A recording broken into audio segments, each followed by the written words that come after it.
it's a situation that I consider private. You just feel like it ain't really nobody's business. Yeah.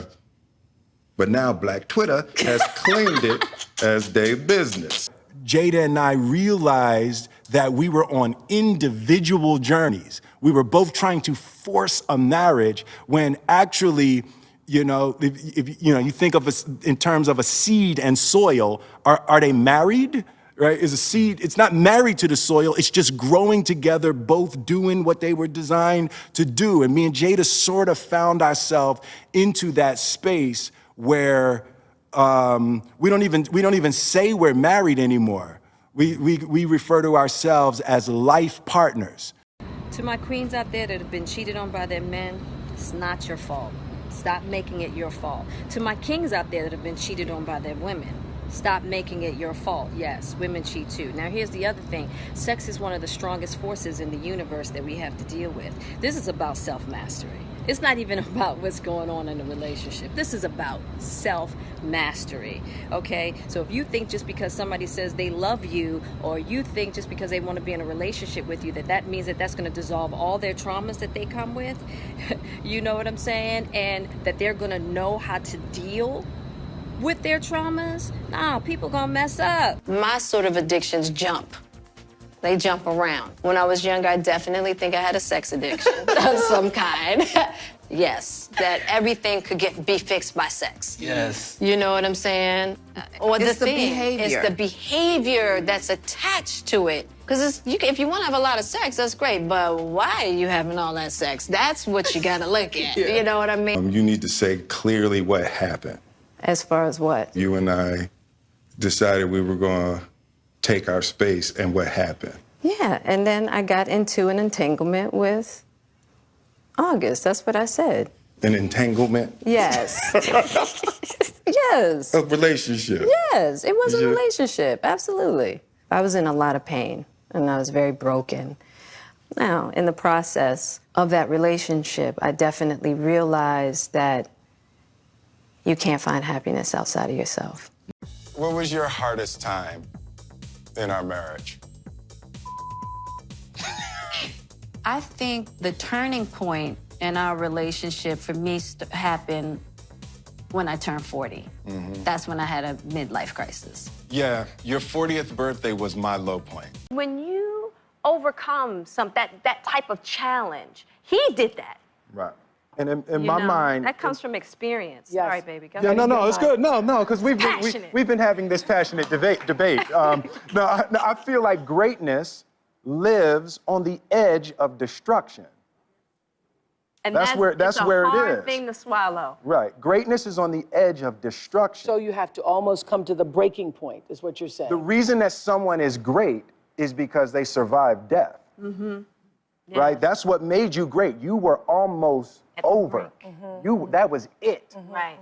You know, when the phoenix rises from the ashes, you gotta. But do you have to almost die every time? I had Willow on, Jaden, and I told you already, they're so polite and nice, and they have a head on their shoulders. But I was talking to you backstage about how do you raise them? What's the secret? Yeah. We started with a thing that was really interesting.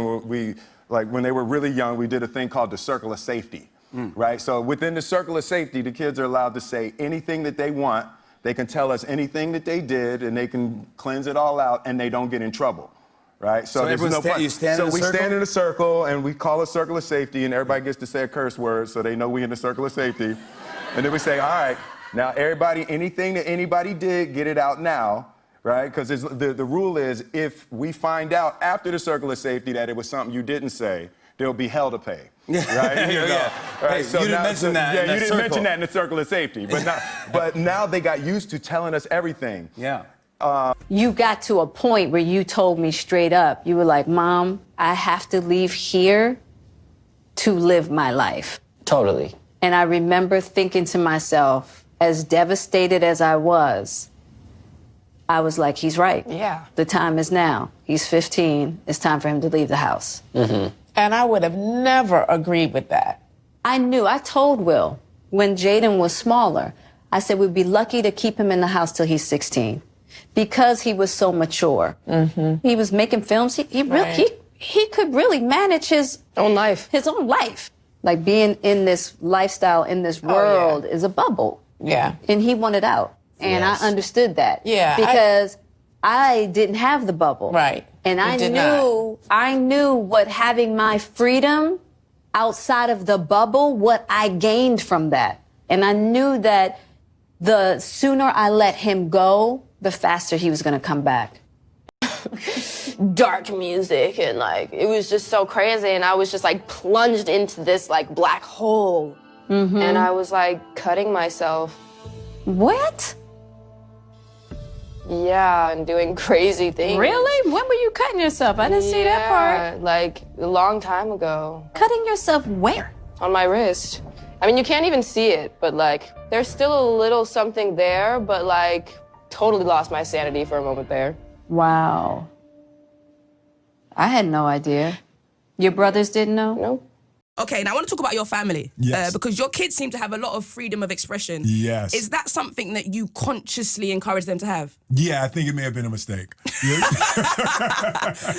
I think we may have gone too far. So how do you respond then, for example, if you're encouraging them to have freedom of expression and then people start making jokes about, say, Jaden modeling women's clothes? How do you, as a dad, handle that? You know, there's a really powerful internal quality as an artist that as parents we encourage. You got to get out on the edge. You have to try things. You have to be comfortable doing things that people don't agree with, and you have to be comfortable doing things that you could fail. Yeah. And Jaden is 100% fearless. He will do anything. Definitely. You know, so as a parent, it's scary. It's really terrifying, but he is completely willing to live and die by his own artistic decisions, and he just doesn't concern himself with what people think. So how do you balance that then, that freedom with controlling your kids as well? Are you a strict parent? Does Willow have a curfew?